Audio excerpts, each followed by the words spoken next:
நடிகர் ராஜேஷ் அவர்கள் இறந்து போனதுக்கு அப்புறமா, அவர் கடைசி கொஞ்ச நாட்கள்ல பயன்படுத்தின சில பொருட்கள, அவங்க குடும்பம் சேர்ந்தவங்க இப்ப வெளில தூக்கி வீசியிருக்காங்க.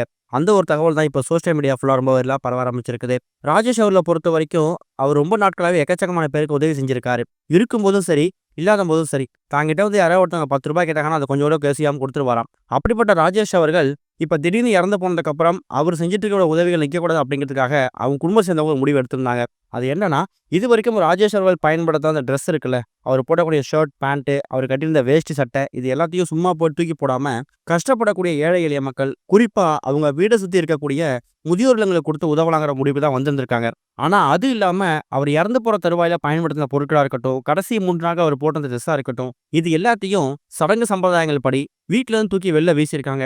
குறிப்பா அவர் ஹாஸ்பிட்டல் போனப்ப யூஸ் பண்ண ட்ரெஸ்ஸஸ், அதுல ஏதாவது இன்ஃபெக்ஷன் இருக்கப்போது, அது வந்து வீட்டுக்கு செட் ஆவாது அப்படிங்கிற காரணத்துக்காக, அவர் கடந்த கொஞ்ச நாட்களா பயன்படுத்தின பெட்ஷீட்டா இருக்கட்டும், இந்த மாரி பொருட்கள் எல்லாத்தையும் இப்ப தூக்கி வீட்ல இருந்து வெளில வீசியிருக்காங்க.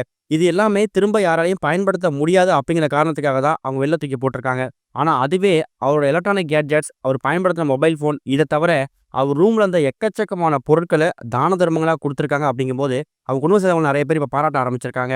ராஜேஷ் அவர்கள பொறுத்தவரைக்கும் அவரு நேர்மறை எண்ணங்கள் அதிகமா கொண்டவரு. எக்கச்சக்கமான பேர் வாழ்க்கையில ஒளி ஏத்தி வச்சிருக்காரு. யாராவது தப்பான முடிவு எடுக்க போறாங்கன்னா, அவங்கள கூப்பிட்டு அட்வைஸ் பண்ணி, அவங்கள வந்து நேர்வழிப்படுத்திருக்காரு, ஒழுங்குபடுத்திருக்காராம். வாழ்க்கையில துவண்டு போனவங்களுக்கு உத்வேகம் குடுத்திருக்கிறாரு. அத விட முக்கியமானது, ஆன்மீகத்துல, ஜோதிடத்துல அதிக நாட்டம் கொண்டவரு. எக்கச்சக்கமான பேர் இன்ஸ்பிரேஷன் ஆகணும் அப்படிங்கிறதுக்காக பல புக்ஸ எழுதியிருக்காரு. பல விஷயங்கள் கண்டுபிடிச்சிருக்காரு. உடம்பு ரீதியா சித்தா, ஆயுர்வேதான்னு சொல்லி என்னென்ன டிப்ஸ் கொடுக்க முடியுமோ, அது எல்லாத்தையும் டாக்டர்ஸ கூப்பிட்டு இன்டர்வியூ எடுத்து, அத மக்கள்கிட்ட கொண்டு போய் சேர்த்திருக்காரு. தன்னோட கடைசி மூச்சு வரைக்கும் மக்களுக்கு ஏதாவது நல்லது செய்யணும் அப்படிங்கிற நோக்கத்துல தான் இருந்திருக்காரு. இப்ப அவர் இறந்து போனதுக்கு அப்புறமும், அவரு பொருட்கள திரும்ப பயன்படுத்த முடியாத பொருட்கள தவிர, மீதி எல்லா பொருட்களையும் தான தர்மங்கள் பண்ணிட்டு, பயன்படுத்த முடியாத பொருட்கள தான் இப்ப தூக்கி வீட்ட விட்டு வெளில வீசியிருக்காங்க.